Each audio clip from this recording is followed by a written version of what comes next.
Apa-apa nggih, Pak, Ibu? Bola ku akeh sakmono kae.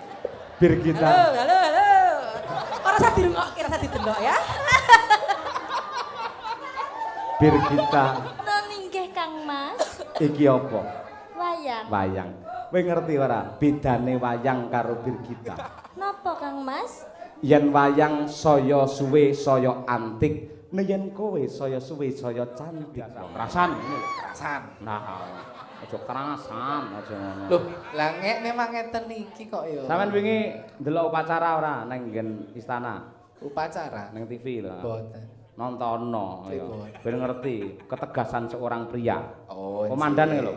Kepada Sang Saka Merah Putih. Hormat, gerak. Sampeyan jajal. Nggih. Hormat, gerak. Hus wicah. Ape ya asine ya lanang brengose kaya ngono ayo. Kaya ngono. Jas tetep luar biasa. Mang terus ke, mang tekne Mas Anom. Pacane sarwa asri jeroga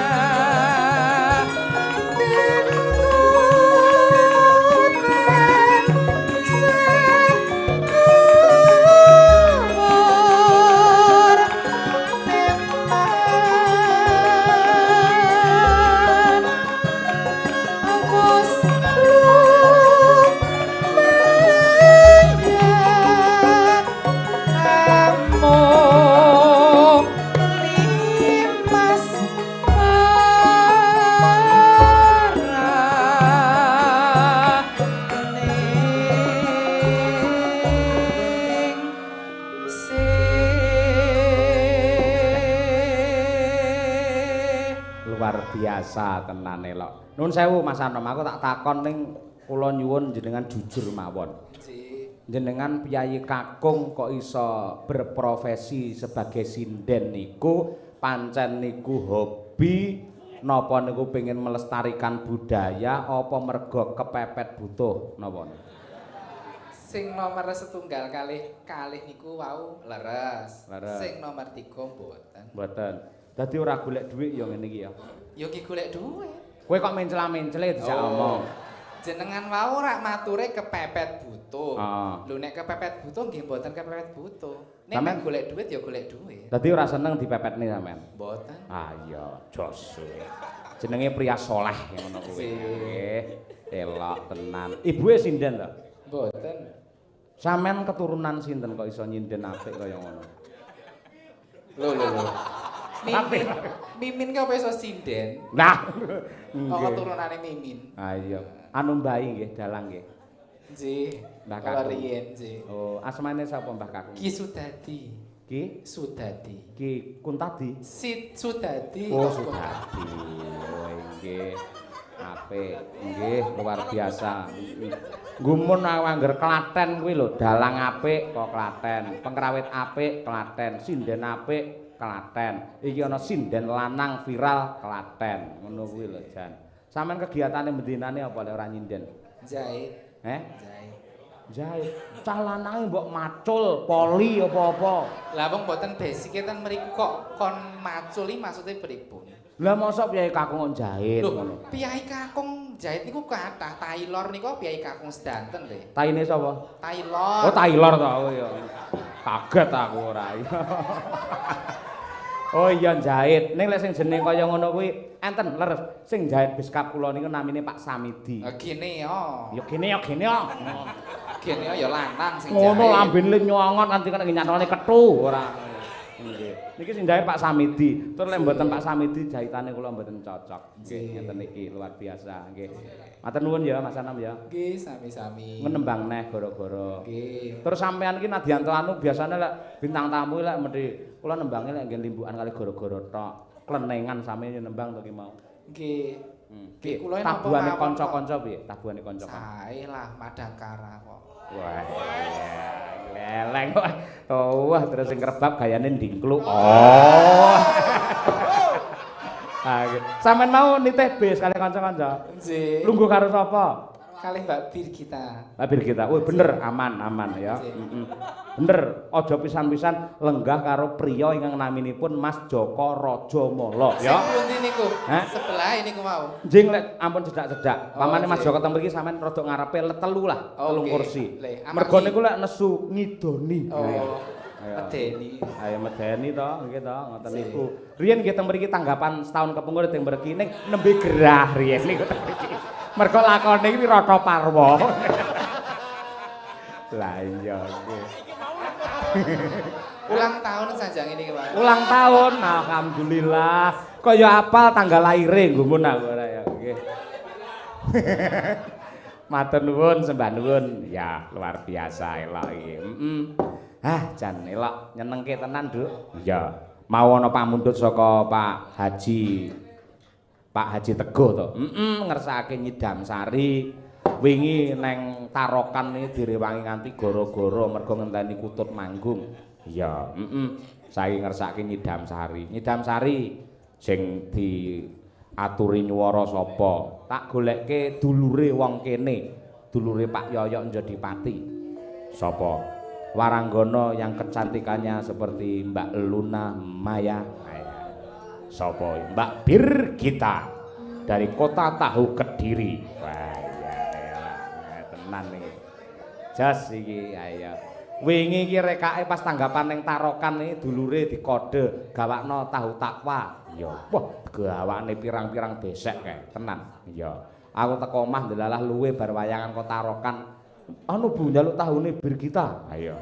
Neng sapa Bu Kesi? Anu urung digoreng ora apa-apa, aku lek tahune Birgita entah seneng aku ngono. Birgita. Iya. Coba dipun hormati ya, pelok sik. Ayo. Nangis sajroning ati. Birgita. Nggih, Pak Dalang. Aku makili kanca-kanca karo keluargaku matur nuwun ya oleh-oleh kae. Nggih, Pak Dalang. Pripun tahune kula pripun rasane? Wah, jan nyunyur. Luar biasa nganti saiki tak kek kulkas kok. Kok dengan telas to Pak Dalang? Loh, ben ora mambu. Tak kek kulkas sapa buka siar mang. Aja kok pangan. Anakku arep njupuk, enggak boleh. Ya ngono kuwi. Lha napa kok mboten? Khusus sing mangan aku tok. Tenan. Ayo welok enak tenan Bir, matur nuwun ya Bir ya. Nggih, Pak Dalang. Ayo, elok tenan tahune nyunyur tur ya gurih. Ayo, Sok sing rada resik aja semrawut. Ayo ngono kuwi. Napa nek serabut lho Pak Dalang? Adahe beseke kuwi lho. Beseke kuwi nganti semrawut kan kuwi sembeler ning tangan to. Iya. Nggih. Matur nuwun.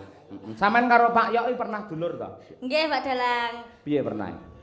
Ponakanipun Pak Yok nggih. Ponakan. Sampeyan ponakane. Nggih. Oh iya, mula langsung sungkem ngene Mbah Putri mau ya sampeyan ya Mbah Kabul.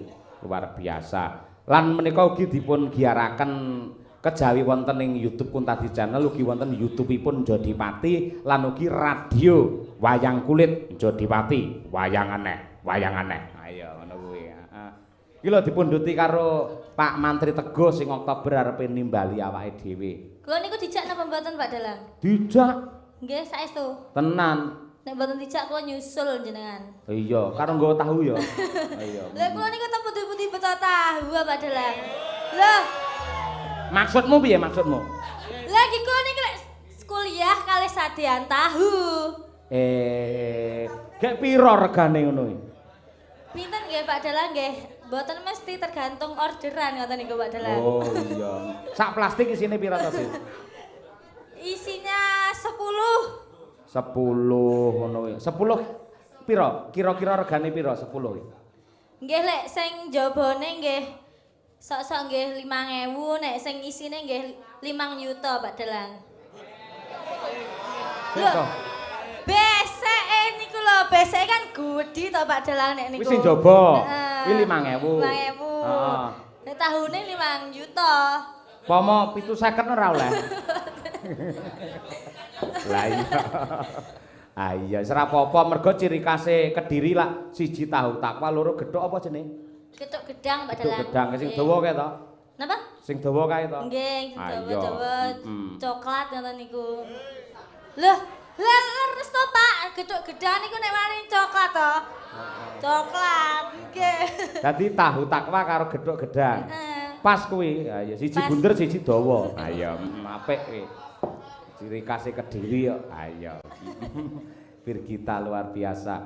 Nyidam Sari sing dikersake. Nggih niki Pak sinten Pak Bapak? Pak Teguh kalian garwanipun. Wonten mriki Pak piyanipun? Mriki, wau wiwit bar magrib pun mriki kok ya.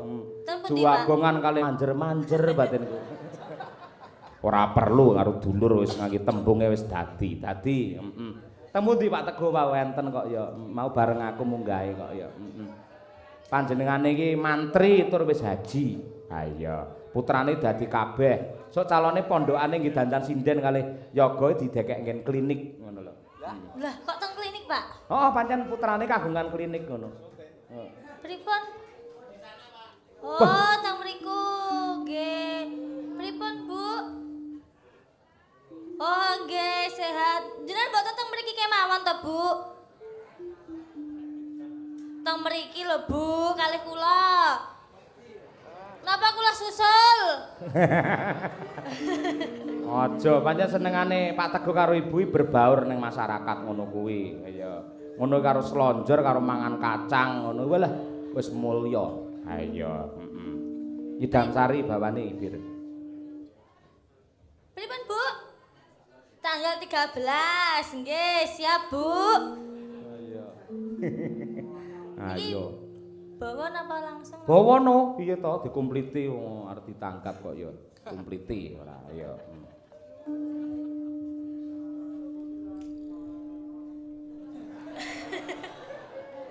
Apa angket-angketi jenengan iki? Tahu takwa lah saking Kediri. Lah iya kena. Ha iya. Gedhok-gedhang. Iya, Bir. Dawang bagus pepejeneng hati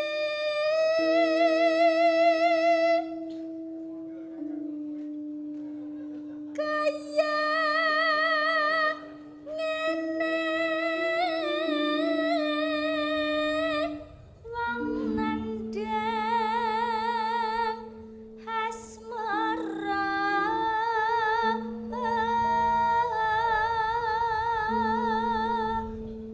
Pak Dalang Dalem. niku wau anom to bawa jenengan niku gemes ajenge ngambung anom kok kula mboten gemes jenengan Pak Dalang Ora gemes piye ya gemes. Lah piano mlenggahe lek ning kene sandingku aku weruh. Lah iki ketutupan saka semene gedine lho aku.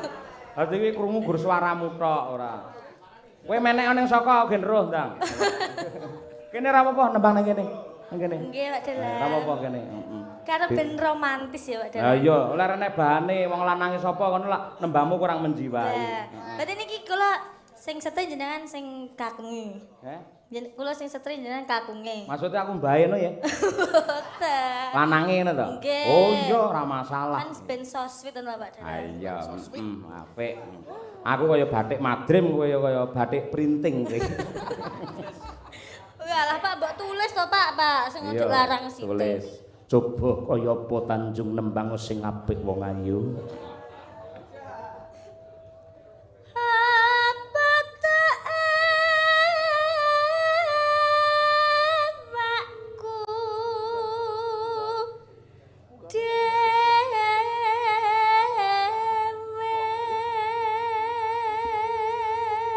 Oke sih, diluk ya, maaf ya.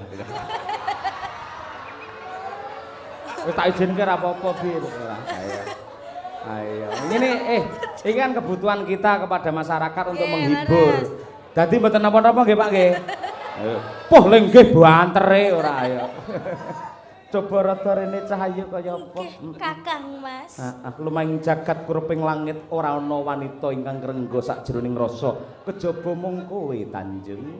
Napa nggih Kang Mas? Yen jenengan dados kembange, kula dados kupune Pak Dalang. Kowe kualek kowe. Sing bener ngene lho. Upamane kowe dadi kembange, aku sing dadi tawone. Ngono kuwi. Napa kok mawon Pak Dalang. Men iso ngentup kembang. Apa neh? Apa ya Pak? Apa Pak? Upamane kowe dadi apa nih? Umpama kula dados kompore jenengan dados nopane Pak Dalang? Aku dasung kuwi to. Stop. Pripun Bu? Intermezzo. Birgita. Dalem Bu. Ngawang Bu Kesi. Napa Bu? Kok kemendel men to kowe iki? Apa wis seneni tak pengen rene kok rene. Iki nakal banget tak bubu ngene. Ayo. Ampun Bu. Lah kowe iki rene. Kowe iki rene sing gawe Bu Kesi. Sing nyawani Bu Kesi. Asakno. Aku wis omong to, aku mula ngeleme ning anom ora ngelem karo kowe. Lah kowe njaluk tak elem kowe. Ayo. Jenengan mau soswit sakniki kok jenengan makakne kula to Pak. Ora apa-apa, ngono kuwi entuk-entukane. Mergo apa? Suaramu apik, rupamu ayu, aku seneng. Loh. Beke ya padha wae. Halah, pancen. Ya pancen abot-abote dadi bojo dalang nggih nyuwun sewu.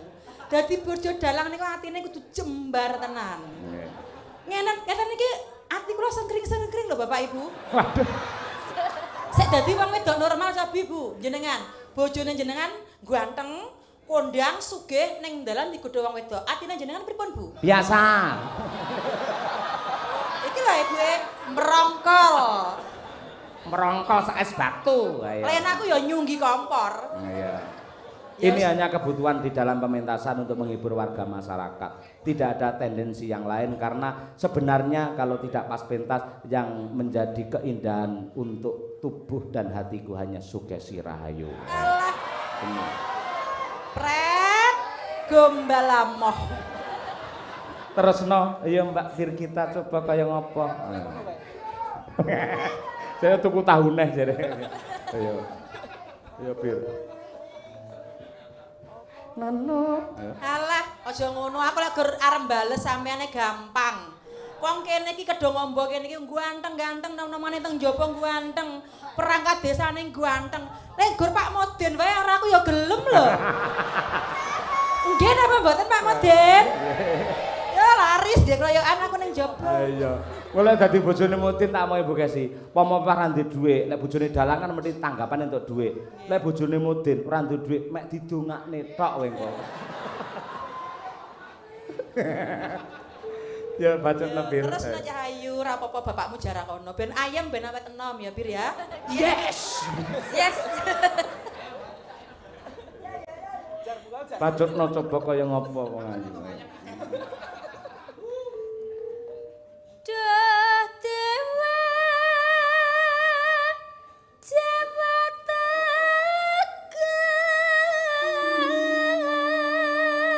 Kodok rene coba kaya apa aja ado-ado kelawan pun Kakang. Amit nggih Bu. Alah ora sanggup, ora sanggup amit-amit. Sono mring wak mami. Ya Allah. Jabang bayi. Besok kapan? Eling anakmu papat. Lek wong lanang iki lek normal, wong lanang niku lek hati nuraninya main ning omah kalingan anake papat lho, Pak. Layak iki anakmu mbarep langsung WA aku. Pak kowe nyapa to Pak kowe iki, Pak? Ayo. Aku sesuk mendhi karo anakku wedok langsung diseneni. Napa nggih, Pak? Sing paling kereng lah anakku sing wedok kuwi. Tenan. Pak aja aneh-aneh. Lek nganti menyakiti ibu aku sing ra trimo, Pak. Rangkung kuwi tenan.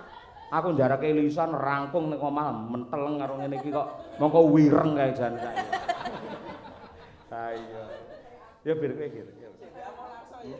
Tekan ndi mau? Besok kapan ketekan jejer lan wong ayu ora sang rekam nyapa direkam aja direkam Aku tak terima ora nyawang wae. Timbang aku nyunggi kompor aku tak ora nyawang. Aku tak madhep ning penonton kono wae.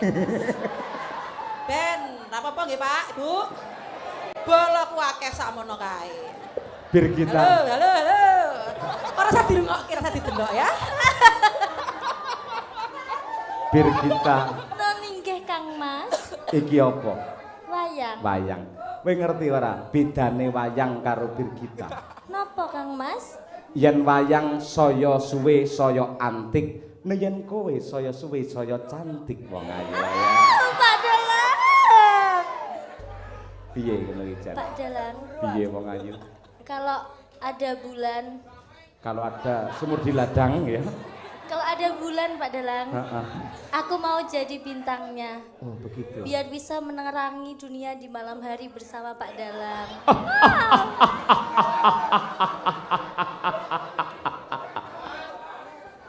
Biyung ban kowe madhep rono ki piye biyung ban? Dah aku dadi mban ya ta. Nggih Gusti, nuwun ngapunten. Lha sinten lho Gusti sing tega nyawang kaya ngeten kula mungkin ndak ingin Gusti, ya ampun. Mban. Wis tak ganti ban. Biyung ban morogake isah-isah biyung ban. Kula isah-isah. Kok cedhak men mbok kan tuku rokok wadah tekan kota Trenggalek mriko. Aja tuku rokok. Mergo aku wis duwe rokok dhewe. Sama-sama. Bacotno Bir. Umpama nanah kuda Tanpa prau sasat sarah ing Jaladri.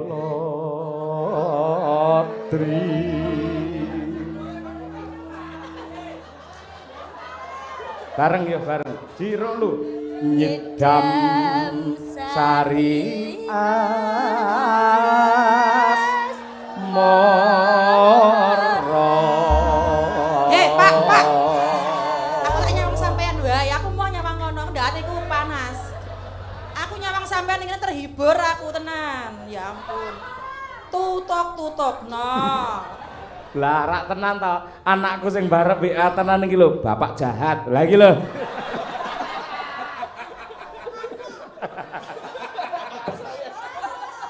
Ayo. Ya Bir bacotno coba kaya langgame cayu ayo. Umpama sliramu segar mengerti aku kumbangan.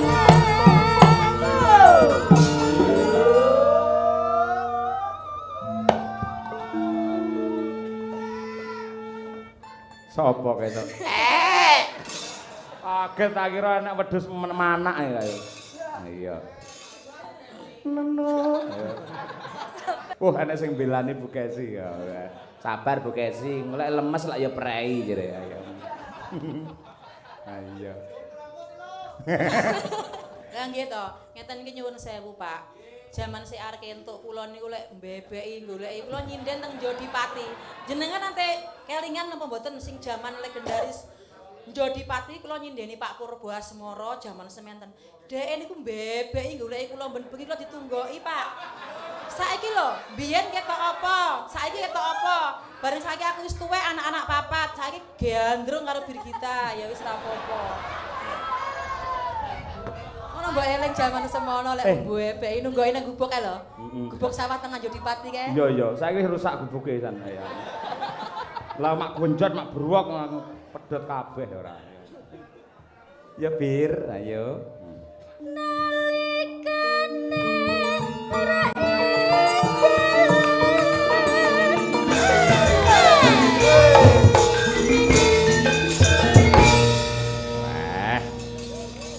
Terima kasih, matur sembah nuwun.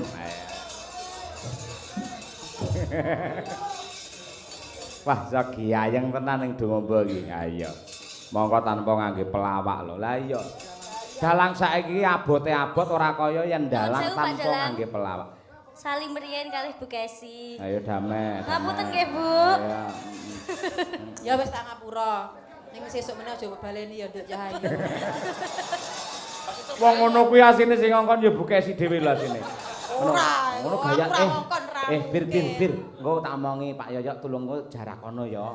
Oleh gelem jaraki Pak Yoyok kok iso gayeng tak tambahi 50. Ya Allah, aku dina iki mbok sumpah ora ngkon Birgita kaya ngono. Iya. Iya luar biasa. Karep bocahe dhewe yang asine cah loro ya rada seneng asine. Lah ya seneng karo kabudayane. Ayo. Sik, iki sapa jenenge? Lintang disiapne cuke ya, Nduk. Nah. Iki tak maca layang dhisik. Ayo. Saking Pak Agus Kasun Nglundo Sukamara Nganjuk. Wah, sing wingi kepareng nimbali. Saking griya. Kepengin ngersakne Serampat Madangkara. Matur nuwun. Wah nggih, wassalam. Nggih. Isih ana isih. Assalamualaikum warahmatullahi wabarakatuh. Pak Dalang hadir di lokasi Waris Sugiono dari Surabaya. Wah, ya adoh saka Surabaya direwangi teka ning Nganjuk mergo kepengin melu nguri-uri karo budaya. Nggih, ngersake gubuk asmara. Nggih, siap. Mak Waris Sugiono wingi neng Lundha wingi ya nusul kok, Nduk. Ngluruh. Kaya ngono kuwi. Matur sembah nuwun luar biasa. Ugi iki Nanang, ngapa Nang? Masuk Pak Yoyo. Masuk Pak Yoyo, nggih. Lokasi Pak Yoyo. Sik, iki piye iki tak. Iki omong apa iki Nanang iki tak ngono sik. Sik. Iki kula radi dalu teng lokasi Pak Yoyo mangke. Aja, entekne dhuwit lek bengi-bengi ning lokalisasi aja kaya. Lokasi kaya. Wis siap, Tang? Setem sik. Oh iya, setem sik. Lek ngono iki, apa iki jenenge gubuk asmara dhisik? Ayo, metelane sik mergo iki perlu nyetem suwe. Ayo. Coba Mbak Tri Hastuti Retnawati coba kaya apa? Ya Mbak Tuti, ayo.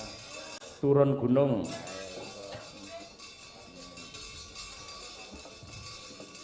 Men gayeng karo awakmu, anu sapa jenenge? Karo awakmu, Ayo. Ayo, karo awakmu, Ayo.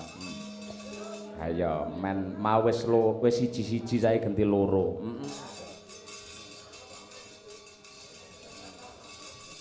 Nah, iki.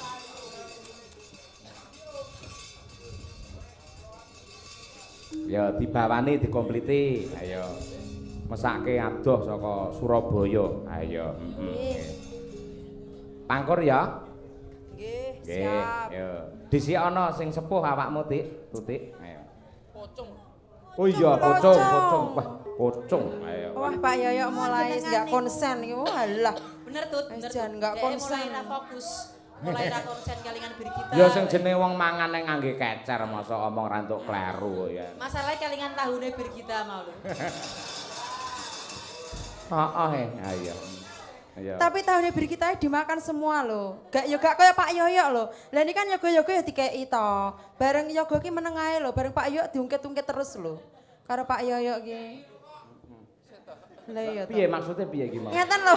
Sik to Pak Yoyo, dengarkan Aku saya. radong, aku Maksud radong. Pak Yoyo sekali-kali dengarkan saya to. Iya, aku dengarkan. Kan iki kan yogo-yogo kan nggih dikei anu to tahune Brigita. Iya. Niku diam tiada bicara. Lah jenengan niku lho mesti kok ngomong tahune Brigita lah nggak iki ping pira ngoten lho. Lah ki rawane do omong mergo wedi karo bojone doan kok ora diomong-omongne diam ngono kuwi. Ya Tut. Dalem. Lek aku kan Pak Yoyo kan wis tak liarke. Wah, nggih ampun Bu. Los ngono lho, tegese los. Los. Loh, timbangane kalau mikir ngenes lara ati, ngenes suwe-suwe kuru awakku terus mate, piye coba? Bu, Ya pilih los wae mangan akeh iki awakku tambah lemu, ya gak? Ya ora, Pak. mulane sakniki buka si lemu nggih Bu nggih Pak nggih. Ayu ta? Ah lah iya diaturi kok ya. Wah, buka sih golek penonton dhewe Aku malah. bangga ayu aku. Bu Kesi lek awakmu pindah ning Nganjuk nyalonke dewan dadi lho Bu Kesi jane. Ayo. Pendukungnya wakeh ayo ngono kuwi. Yo Tik, yo. Nyingkar. Nek rada benten ngapura lho Pak. Mergane saya kedinginan malam ini. Oh ya anu, sosok ya kaya Birgita ya sok gawane tahu ngawi ngono. Ayo. Lah ya, karena malam ini saya benar-benar kedinginan sekali. Terus Makanya maksudmu? Jadi suaranya kan agak berubah gitu loh. Alah, udah kemenyek. Loh, kan saya perempuan wajar toh nek saya kemenyek dan cari perhatian karena saya tuh perempuan. Ayo, aku malah gemes lho ngono iki. Nah, mantalo nek gemes ya dikapakne mau Birgita kan dingonokke, aku dikapakke coba. Rene tak idoni. Aku ya wis tahu kok. Lah iya, lah masa nek kalih kan ya ora gemes, nek kan aku ya gemes, aku ya perempuan, aku ya sindenmu, aku ya ngawulan jenengan, aku ya gemati, kurang piye sama nek karo kok sia-sia. Mbok wis. Ora kok. Aku ora trima ngene iki. Aku ora kirim kok kon trima piye ora sampeyan enek. Ngene lho, Tik. Aku nek sinden tak garapi kaya sampeyan. Ora kok tegese sinden iki mesti tak garapi ngono kuwi. Lah nggih to. Ning kula iki sampean garapine nganti ngapal. Dadi wis nganti anu Pak Yoyo, nganti wis ora kelingan sing sampean sia-sia ning aku ya pokoke nganti gak kelingan. Terlupakan. Sing apik ngono kuwi. Aku mbuh wonge ayu, atine yo apik. Suarane apik. Apik suarane wonge ayu kemampleng ayo. Aku ora ana lho sinden iso kaya aku ngene. Renek. Langka ya. Sing waras apa gelem ngono kuwi.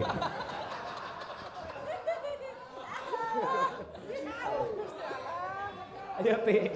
Seto Pak, tak cium lho sampean iki. Aja ngono, wani apa piye? Ya. Bapak-bapak ampun jarak tutik. Niki kejem niki estu. Niki barate niki sinden niki lek diplites prauto ora mati dhek ora. Digodhog ora iso empuk dhek iki ora. Mergo pancen digdaya. Wah, dalah.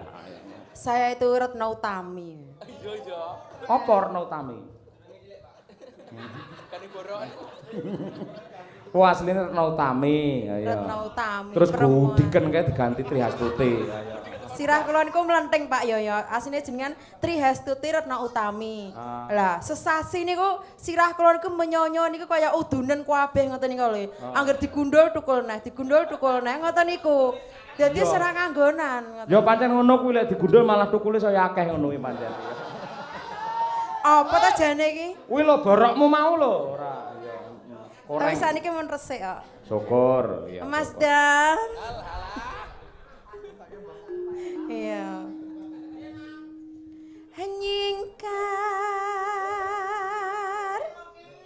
Nyingkur.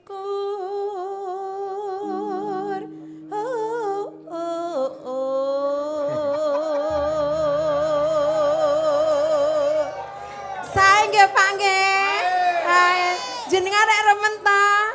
Nggih, njeng nanggap nggih Pak nggih. Pilih nakon ora ngono. Lho pripun? Nakon penonton kene ora ngono kuwi. Sae napa awon, Pak? Sae napa awon? Yo ndang diberangkatne. Mas Taslim tolong jangan protes nggih. Engko tak elem sampean ya an. Aja protes saya. Tutik lho Ki. Mas Dar, sekali lagi Mas Dar. Hawewit hedane hanyingkar nyingkur.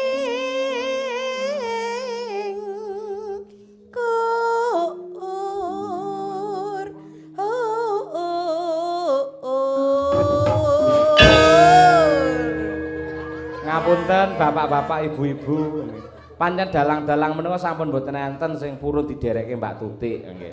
Sing purun kari kula tok nggih pancen kula openi pokoke sak dawane umure. Dilestarikan jangan sampai punah. Aja nganti punah kudu iso berkembang biak. Ayo ngono.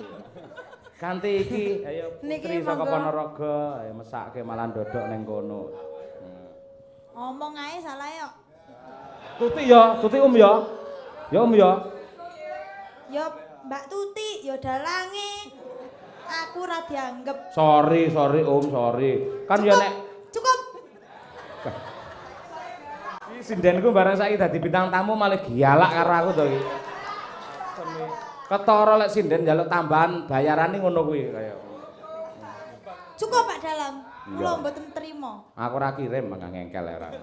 Kula mboten trima nek jenengan ngoten niku kalih Bu Kesi. Piye? Bu Kesi niku ibu kula. Lah ya Bu Kesi iki bojoku. Dununge swarga niku telapak kaki ibu. Iya bener terus. Iki Tak belani memang kudu ngono. Kowe kleru. Lah iya. Kanggone anak dununge swarga ana tapake sukune ibu. Aku dudu anake. Lho, lah jenengan kan gadah ibu. Aku kan bojone. Lah aku kan tidak menyakiti ibuku. Lho, jenengan menyakiti menyakiti hati wanita. Ora, ini adalah acara di panggung, dramanya memang seperti ini. Sebenarnya Bu Kesi sangat aku muliakan. Karena pria yang akan menjadi pria yang barokah ketika dia bisa memuliakan dua wanita. Satu ibunya, dua istrinya. Nah, ngono kuwi aja nganti karo wong tuane wani ora tau mulih teko omah gebrak lawang bruwek. Mbok aku tukokne pedah ra matukane tak pateni mbok ora entuk ngono kuwi. Sing anak wani karo wong tua wonge teko. Teko. Ah kuwi ngono kuwi. Ketoke niki lho. Nika tau melili Mbak Lia terus lho. Niki penggemar Mbak Lia lho nih. Mbak Lia kan nyanyiin apa? Intaning Teri. Wes. Tolong umwe pahami aku sekali nek. Pangga ngomong ae. Nduk, yo matur nuwun yo Nduk, semono gedene tresnamu karo Ibu Kesi. Mula kowe ning kene iki tak pasang terus ben ngawasi bapakmu. Lek ning endi-endi bapakmu lunga tutno, lek bapakmu sampe nyeleweng apa meneh dolan ning guyangan ngomong Ibu. Siap ya. Iki omongane iki lucu lho. Bu Kesi. Bu Kesi iki lucu lho. Tik sik tok gentenan sing ngomong. Iya, sik to Pak Yoyo aku ya butuh ngomong. Aku ki ya kancane Bu Kesi. Lek penontone penak mesti rayan ngomong ngono lho mendhian. Lek mbok pas sepi ngene do rayan ngomong lek ngono. Bu Kesi omongane lucu ki mau. Mula om ki tak jak terus tak pasang ning kene. Sinden kok dipasang padake togel ae dipasang. Ayo. Semasang. Nembang om coba kaya apa anak wedok. Ayo.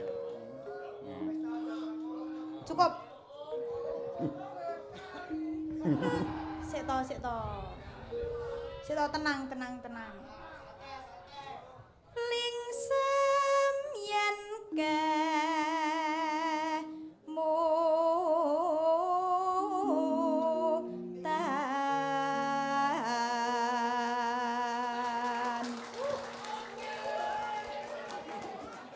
Kowe iki seneng digeplaki om. remen no. Kudune kowe iki ya isin. Kenapa? Wong digeplaki padake dara kok. Oh iya. Gak apa-apa. Meleh Pak niki. Meneh no anakku kok ya. Ki anak birul waliden iki. Ayo.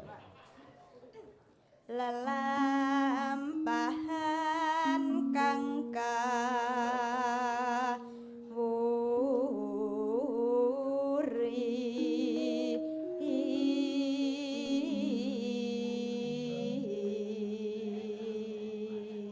Ya bareng Mbak Tuti karo Mbak Umi.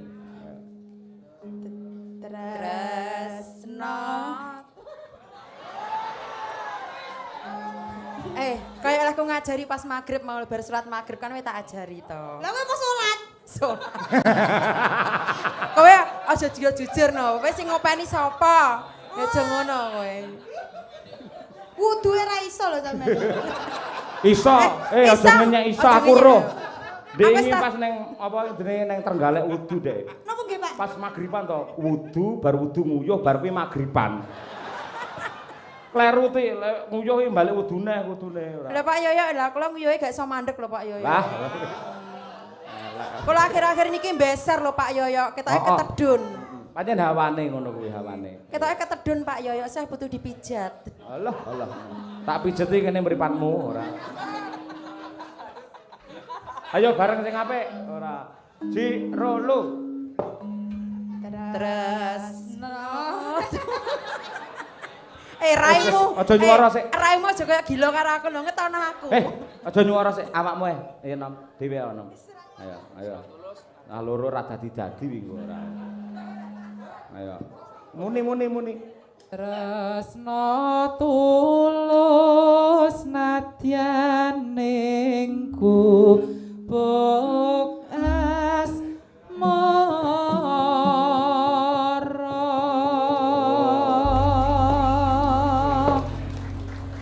Apalah arti tepuk tangan kalau Anda tidak menyawer sekarang? Biasa. Bot-bote golek pasaran sampean. Lah iya. Bot-bote golek pasaran nang kene. Omong Gumun nang. Ya kabeh. Iki jare Noval dilara omong. Nah iya. Dadi ya tak lho, nek kelenengan iki meneng ae. Nyapa bareng ngene iki ngomong. aku ndek mau gerok. Jane lek Tuti gen meneng carane gampang Om. Pripun no Pak? Kon ngombe metil turu langsung iku. medley karo antimu. Yo diaturake Gubuk Asmara. Dados